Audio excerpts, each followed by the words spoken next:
네, 안녕하세요. 반갑습니다. 생명과학과를 찍고 있는 손경호입니다. 오늘 굉장히 많이 오셨네요. 제가 코로나 이후로 이렇게 많이 뵙는 게 처음인 것 같은데, 예. 저는 이제 오늘 말씀드릴 것이 이사 수능, 그러니까 바로 직전에 치르는 수능이 어떻게 나가는지 좀 말씀을 좀 드리고요. 그 다음에 우리 애들은 어떻게 좀 대비해야 되는지 좀 말씀을 좀 드리려고 합니다. 제가 준비해드린 자료는 제 얼굴이 이렇게 좀 있는 자료인데, 조금 좀 그 사람은 다른 사람이 좀 앞에 서 있을 거예요. 그쵸? 예. 좀 감안해 주시고 보시면 되겠습니다. 일단은 이제 저희 원장님께 잘 소개해 주셨는데, 저는 손경호이고요. 연세대학교 생화학과 졸업한 뒤 현재 이제 여기 로고스 학원에서 현재 강의를 하고 있습니다. 이투스에서는 제가 생명과학으로는 흔히 말하는 1타였는데, 사정상 좀 정리를 좀 하고 현장에 집중을 하기로 했고요. 아까도 설명드리셨지만은 이제 수능 오류 때문에 학생들이 고맙다는 의미로 캐릭터처럼 그려졌는데, 좀 다른 것 같아요. 네. 일단은 이사수능부터 좀 먼저 말씀을 좀 드리겠습니다. 이사수능의 생명과학에 대해서 좀 말씀을 드리려고 하는데, 우리 학생들이 이제 전부 다 시험지를 봤을 거예요. 받기도 하고, 이제 뭐 메가스터디든 아니면 이투스든 대성 마이맥이든 가가지고 커트라인도 보면서 이제 학생들이 생명과학은 그래도 좀 많이 어렵지 않게 나왔다라는 평을 좀 많이 들으셨을 겁니다. 그도 그럴 것이 국어하고 수학이 이번에 원체에 좀 학생들이 어렵게 나왔기 때문에 과탐은 그렇게까지 많이 어렵지 않게 나왔다라고 하는 게 지배적인 정설인 것 같아요. 저는 총평을 이렇게 해봤는데요. 명분과 실리를 모두 얻은 시험이 아닌가라는 생각이 듭니다. 이 명분이라고 하는 거는 아무도 다 아시겠지만은 6월 달에 계속 이제 그런 말이 있었죠. 킬러 문제를 배제하겠다. 공교육으로만 대비하는 수능을 하겠다. 라는 이제 이 모토를 가지고 좀 많이 이제 얘가 나타났잖아요. 그렇기 때문에 학생들이 어떻게 생각했냐면은 킬러 문제가 없어지면은 수능이 쉬워지겠구나 라는 생각을 많이 했어요. 실제로 좀 이따 뒤에 보여드리겠지만은 6월 모의평가의 1등 커트라인이 50점이었습니다. 만점이었어요. 만점이었고 하나 틀리면은 2등급이었습니다. 그리고 43점인가 그랬을 때 3등급이었어요. 그래가지고 애들이 수능은 정말 쉽게 나오겠구나 했는데, 사실 근데 수능은 그렇게 하면 안 되는 겁니다. 왜냐면은 변별을 해야 돼요. 어쨌든 간에 애들이 등급이 나와야 되고 100분위가 나와야 되는 시험이거든요. 근데 요거를 이번 시험은 굉장히 잘 잡았다라고 생각이 됩니다. 근데 쉬운데 어떻게 잘 잡았느냐? 시험을 뜯어보면은 난이도가 쉬운 게 아니에요. 중상에서 상 정도로 보여져요. 근데 이게 쉽다고 말이 나오는 이유가 작년이나 재작년보다는 쉽습니다. 작년, 재작년 시험이 난이도가 최상이었어요. 좀 이따 보여드릴 텐데, 그때는 1등 커트라인이 42점이었거든요. 세 문제를 틀려도 그렇게 어려웠는데, 이번에는 1등 커트라인 47, 2등급이 43, 3등급이 39예요. 요거를 이제 관연도 수능하고 좀 비교를 잠깐 해보자면은 2일 수능, 2위 수능, 2, 3수능 이제 올해 수능인데 점수가 확 올라가 있죠. 이때 이전에는 이제 교육과정 전이기 때문에 의미가 없고, 교육과정 바뀐 이후부터 수능을 딱 보는데 애들이 이렇게 했으니까는 생명과학은 쉽구나 라는 이제 생각을 좀 갖고 애들이 접근하게 돼요. 실제로 내신 때에도 그렇게까지 많이 어렵지 않았거든요. 물리나 화학에 비해서는.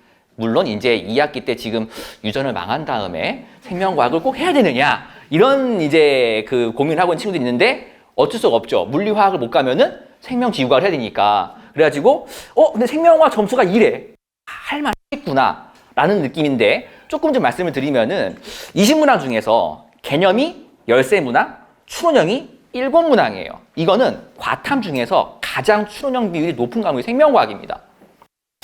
근데 추론형 문제가 어렵거든요. 어려운 7문항이 있으니까 애들이 타임어택이 굉장히 많이 쌓였어요. 그리고 올해 추론형도 사실 난도가 그렇게까지 낮지 않습니다. 좀 이따 정답을 보여드릴 텐데, 가장 정답률이 낮은 문제가 현재 집계로 봤을 때에는 19%이기 때문에 생각보다 낮지 않고 엄청나게 어려운 문제예요. 엄청나게 어려운 문제이기 때문에 애들이 딱 봤을 때는 커트라인만 보고 굉장히 오해할 수 있다는 거죠. 근데 애들이 그럼에도 불구하고 커트라인 47 나온 이유가 개념형 문제가 유례없이 쉬웠습니다. 아까 말씀드렸던 이제 2 수능이나 2, 3 수능, 작년이나 재작년은 개념형에서도 어려운 문제가 있었어요. 그래가지고 애들이 거기서 시간 다 뺏기고 추론형 넘어왔는데 추론형도 문제가 어려웠거든요. 그래가지고 풀 수 있는 시간이 그렇게 많지 않았었어요. 그리고 올해 좀 굉장히 독특한 특징인데, 지역형도 없고 함정도 없고 생수한절도 없었습니다. 이것들이 있으면 애들이 어려워하거든요. 보통 이제 지역 같은 거 딱 하나 뜨면은요, 70% 정답률이 한 45% 확 내려옵니다. 그런데 그것도 없죠. 함정도 없죠. 생소한 자료를 분석할 것도 없죠. 하니까는 이제 다 끝난 친구가 들어보니까는 야, 열쇠 문제 푸는데 얼마 걸렸어? 3분이요. 이럽니다. 열쇠 문제 풀렸어? 5분이요. 아까 3분을 얘기한 친구는 처음 왔을 때 등급이 저한테 6등급으로 왔던 친구예요. 6등급으로 왔는데 3분 걸렸대요. 그만큼 애들이 그냥 쉽게 다 넘어갔다는 거죠. 그래가지고 추론형 문제들에서 풀 시간이 있었어요라고 하는 겁니다. 게다가 2차까지 시험 기도가 생소한 시험지였거든요. 앞에 봤더니 생소한 자료들, 이제 추론형에서 생소한 것들 많이 냈었어요. 많이 냈는데 요 생소한 시험지가 사교육에 압도적으로 유리합니다. 이게 아마 정부가 하고 싶었던 말일 거예요. 생소한 시험지 때문에 사교육이 유리하니까는 공교육만 하는 애들은 불리하니까 니네 앞으로 그런 거 빼! 라고 해가지고 다 뺀 것 같아요. 근데 이거는 개념형은 사실 6級평가와 EBS 연계가 별로 문제가 없는데 이런 자료들은 그냥 시중 서평기도만 가도 충분해요. 변형되는 게 너무 많으니까. 근데 추론형에서 문제가 생기는데 이게 이제 생소한 시험지의 가장 큰 문제이긴 하거든요. 6구 변형으로 출제가 됐는데 이 6구 변형을 시킬 때에는 새로운 자료를 뭔가 내놔가지고 수능에 반영을 시켜요. 그러니까 애들이 기존 기출문제 말고 조금 좀 생소한 자료를 6월달에 만난 다음에 9월달에 만난 다음에 그걸 니네가 공부를 열심히 했으면 수능에 풀 수 있겠지라고 내는 것이 수능 생명과학에서의 추론형 문항들이었습니다. 그래가지고 보통 어떻게 했냐면은 6평에서 나왔던 새로운 유형인데 A형 문항의 형태를 가지고 9평에서는 B 문항의 저희가 섞어버려요. 그래가지고 무언가 이상한 문제를 만들어낸다는 거죠. 예시를 잠깐 보여드릴 텐데요. 요게 재작년에 나왔던 6월 모의평가 2문제입니다. 당황하신 기색이 되게 많이 도는데 보시던 생물하고 좀 다르죠. 그쵸? 과목이 바뀌었어요. 생명과학이거든요. 생물 때에는 아직도 기억하고 계시는 종속과목 강문계는 없습니다. 혹은 예를 들어서 아메바가 세포냐 생물이냐 이런 것도 없어요. 없고 애들이 이런 걸 풀고 있습니다. 유전 문제로. 그래서 이 6월 평가원에 2문제 나왔었거든요. 이게 둘 다 새로운 유형이었어요. 새로운 유형이라서 애들이 당황했습니다. 그해 수능에 이렇게 나왔습니다. 나온 건데 여기에 있는 요 내용을 바꿔가지고 이렇게 바꾼 거예요. 바꾼 건데 이렇게 준 형태, 사람에게 유전자가 있냐 없냐 준 형태를 이렇게 줬는데요. 이 문제는 요 문제하고 다른 문제입니다. 돌연변이 문제예요. 사람의 유전의 기본 문제하고 돌연변이 문제 줬습니다. 그래가지고 요것들을 응용해서 애들이 풀게끔 했던 거죠. 근데 이거는 공교육에서 변형을 못해요. 공교육은 새로운 유형이 나와도 변형이 안 됩니다. 물론 이제 학교 선생님들 제가 이렇게 비하 그런 게 아니고요. 시간이 없어가지고 못해요. 못합니다. 근데 사교육 강사들은 저희는 이것만 하거든요. 이것만 하기 때문에 압도적으로 물량을 찍어내요. 그러면은 알고 있으니까는 이렇게 바꿔보고 저렇게 바꿔보고 이렇게 바꿔보고 참고로 저 문제는 제가 작년에 마지막 파이널 2회분에서 냈는데 그대로 나왔어요. 애들이 그래가지고 선생님 신기 들으셨어요 라고 합니다. 저도 그거 나올 줄 몰랐거든요. 근데 압도적 물량 때문에 대비하다 보니까는 사교육이 너무 유리한 거예요. 그래가지고 올해 추론형 어떻게 바꿨냐면은 아예 6월, 9월 달 평가원에 새로운 유형을 등장을 안 시켜버렸습니다. 새로운 걸 아예 등장을 안 시켰어요. 안 시키고 오히려 옛날 기출 문제의 형태들을 갖고 와버렸습니다. 근데 거기에서 교묘하게 무언가 조금 바꿔가지고 낸 거예요. 요게 오른쪽에 있는 요 문제가 올해 수능 문제입니다. 방금 말씀드린 정답률 19% 문제예요. 요 왼쪽에 있는 게 1년 반 전에 치러진 9월 모의평가에 나왔던 겁니다. 근데 요 형태가 그때만 나온 게 아니고요. 한 3년 전에 나오고요. 5년 전에 나오고요. 8년 전에 나오고요. 몇 번 나왔던 거예요. 근데 조금 바꿔가 되니까 애들이 엄청 어려웠다는 거죠. 혹은 예를 들어서 요 문제도 요게 오른쪽에 있는 게 올해 수능 문제입니다. 정답률이 40%예요. 왼쪽에 있는 거는 2021학년 수능 문제입니다. 이때도 정답률이 30%였어요. 그러니까 이 워낙에 고전적 문제이기 때문에 애들 당황을 안 하는 거죠. 그냥 풀 수 있는 문제. 네. 그래서 교묘하게 응용을 해가지고 난이도를 올리는 거예요. 올려서 제가 보여드릴 건데 올해 이제 6월 모의평가 때 아까 말씀대로 이렇게 본 겁니다. 공교육 때 내보니까는 변별이 안 되네? 그래가지고 조금 낮춰본 거예요, 난이도를. 높여가지고 애들이 점수가 좀 떨어지게끔. 그런 다음에 올해 수능은 이렇게 내야 되겠다. 대신에 좀 더 어려운 거죠. 왜? 9월 모의평가 때 애들이 공부를 더 하니까. 공부를 더 하기 때문에 조금 더 이제 난이도 높아져도 컷타임 비슷하게 나온 거예요. 그래서 탑5 정답을 보자면은 오른 밑에 있는 게 이게 파란색이 재작년 수능입니다. 주황색이 전년 수능이에요. 조금 밑에까지 떠가지고 뭐 그렇게 안 높은가 싶은데 정답률들이 20%대에서 놀고 있습니다. 놀고 있는 거 보이시죠? 20%라 해가지고 뭐 수학에 막 2%, 3% 보신다면 보실 때는 별로 이렇게 막 안 낮아 볼 수 있는데 참고로 생명과학은 오지선답니다. 네. 1, 2, 3, 4, 5 중에 하나 찍어야 돼요. 그러니까 정답률이 20%라는 거는 푼 애들이 없다는 거죠, 거의. 확률적으로 많이 찍었다는 뜻입니다. 근데 올해 6월 모의평가에 유전 문제, 어렵던 추론적 문제들 정답률이 2위에서 놀아요. 40%에서 60%입니다. 새로운 거 안 내니까 애들이 너무 잘하네? 그래서 조금 바꿔본 거예요. 올해 9월 모의평가에. 좀 떨어졌죠? 이렇게 내니까는 변별은 되네. 47점이면은 만점자하고 1등급이 구분이 됩니다. 최상위권하고 상위권 구분이 가요. 그리고 여기에 있는 거 가지고 2등급, 3등급, 4등급이 구분이 가는 겁니다. 근데 이렇게 했다가는 애들이 공부 더 했을 테니까는 수능에서는 변별이 안 되겠구나 해서 조금 더 낮춘 게 이게 수능입니다. 조금씩 더 어려워져요. 그래서 그래 알겠어. 그럼 우리 애들은 어떻게 대비해야 되냐? 결국 어떻게 대비했냐 우리 애들은.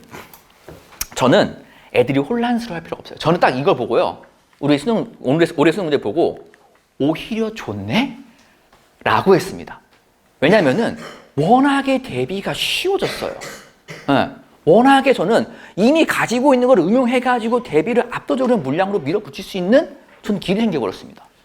새로운 유형 계속 나온다 했으면은 6월, 9월 모의평가에 나온 걸 보고 이걸 어떻게 뒤집을까 내칠까 해야 되는데 그럴 필요가 전혀 없다는 거죠. 애들에게 12월부터 미리부터 변형된 것들을 제공하면서 너희들 대비를 미리부터 시킬 수 있는 길이 생겨버린 겁니다. 오히려 너무 좋아졌어요. 그래서 준비 방법 자체가 바뀐 게 아무것도 없습니다. 제발 킬러 문제 없다라고 해가지고 쉬워질 거라는 생각은 절대 하시면 안 돼요. 애들이 가장 오해하고 있는 겁니다. 지금 이제 2학년 올라오겠다는 친구들도 가끔 저한테 이제 문제 들어오면은 선생님 생명과학은 킬러 문제 없으니까 쉬워지겠죠? 아니에요. 준비 방법도 똑같고 대비도 똑같이 어렵게 해야 합니다만은 다른 해에 비해서 훨씬 대비할 수 있는 길이 수월하다는 거죠. 그래서 딱 두 개입니다. 정확한 개념과 분석은 개념형 열세문항에서. 그리고 이미 있는 스킬들. 더 이상 더 뭔가 할 게 없어요, 애들이요. 그냥 겨울방학 때부터 바로 스킬 들어갑니다. 이거 원리를 알고 응용을 하는 것이 애들이 만점 있는 길일 것 같다. 그래서 빠른 열네문장은 빠르게 개념 완성한 후에 반복을 열심히 해줘야 됩니다. 애들은 망각의 동물이에요. 만나보면은요, 1월달에 한 거를 3월달에 까먹습니다. 그 다음에 3월달에 한번 또 해주거든요. 그러면은 1학기 중간고사 또 까먹어요. 그리고 1학기 중간고사 또 하면은 여름방학 때 또 까먹습니다. 그래서 매번 반복을 시켜줄 겁니다. 대신에 킬러 문항을 대비하는 우리가 일명 추론형 문항들은 워낙에 어렵기 때문에 개발된 스킬과 기출 변형을 계속 여기도 마찬가지로 반복을 시키면서 갈 거예요. 그래서 저는 이제 수업이 총 4단계로 되거든요. 스텝 1이 개념 완성, 킬러 공략, 50점 문제 풀이하고 파이널로 가는데 개념 완성이 앞에 비중이 압도적으로 큽니다. 제가 같이 끼워드린 유인물 딱 한 장이 있을 텐데 제 커리큘럼 들어가 있는데 개념 완성이 15주예요. 15주입니다. 그러니까 거기서 애들이 할 게 워낙에 많아요. 그래서 아주 쉬운 열세 문항은 보시면 알겠지만은 거의 이제 7주차, 6주차 때 되면 거의 다 끝나 있을 겁니다. 설 연휴 전에 다 끝나 있을 거예요. 쉬운 것들은요. 그 다음부터는 그래서 반복해 주면서 어려운 유형들을 좀 반복해주는 문항 갈 거고요. 그 이후에는 5월부터 7월에는 변형 문제도 계속 풀면서 쭉쭉 가는 시스템이 되겠습니다. 그리고 여기에 있는 것 중에서 요때쯤 되면은 애들이 또 앞에 있던 개념 까먹습니다. 때문에 여기 있는 개념형 모의고사, 열세 문항 쉬운 걸로만 구성되는 것들 계속 돌리게 되고 이때는 문제풀이 하면서도 애들이 실전 연습할 수 있게끔 매회 모의사가 들어갑니다. 그래서 압도적인 물량을 제가 보여드릴 거예요. 이제 어머님들이 많이 고민하시는 게 그 학원들 오시면은 콘텐츠 얘기를 굉장히 많이 하십니다. 많이 하시는데 제가 온라인에서 컨텐츠로 밀어붙인 강사예요. 예, 컨텐츠를 제가 만드는 모의사가 1년에 60개가 넘어갑니다. 근데 제가 직접 다 만들어요. 예, 보통 보시면 아시는 우리 학원에 있는 모의사 이런 게 있거든요. 그런 것들 만드는 팀을 다는데 대학생 친구들이 만들어요. 만드는데 그 친구 나쁘다는 거 아닙니다. 나쁘다는 게 아닌데 전문화된 강사가 만드는 거하고 조금은 차이가 있죠. 그리고 제가 직접 다 만들고 관리하기 때문에 압도적으로 훨씬 더 강에 있어가 녹아드는 게 빠를 것이라는 말씀 드릴 수 있을 것 같고, 그리고 올해는 제가 이제 온라인에 좀 풀리면서 시간이 굉장히 여유로워졌어요. 그래가지고 학생들에게 제공하지 못했던 모든 문항들을 전부 다 영상으로 풀어줄 겁니다. 영상을 다 찍어가지고 애들이 보통 이제 해설지 보면은 생명과학 특히 아까 보셨겠지만은 문항이 길기 때문에 해설지가 A4로 한 페이지예요. 한 페이지인데 읽다 지칩니다. 국어 비문학도 아니고. 그래서 영상을 보기 훨씬 빠르기 때문에 모든 영상들, 교재에 있는 모든 문제들 다 찍어드릴 거고, 주간지에 나가는데요. 주간지 나갈 때 주간지에 있는 문항들, 중요한 문항들도 다 영상으로 찍어서 공유해드릴 겁니다. 그래서 제 수업은 이제 목요일 날 저녁에 잠실 진행하게 되고, 강동에서는 금요일 날 저녁에 진행하게 되는데요. 올해 이제 제가 여기에만 시간을 또 썼습니다. 그래서 아까도 원장님께 말씀하셨지만은 클리닉. 제가 직접 다 합니다.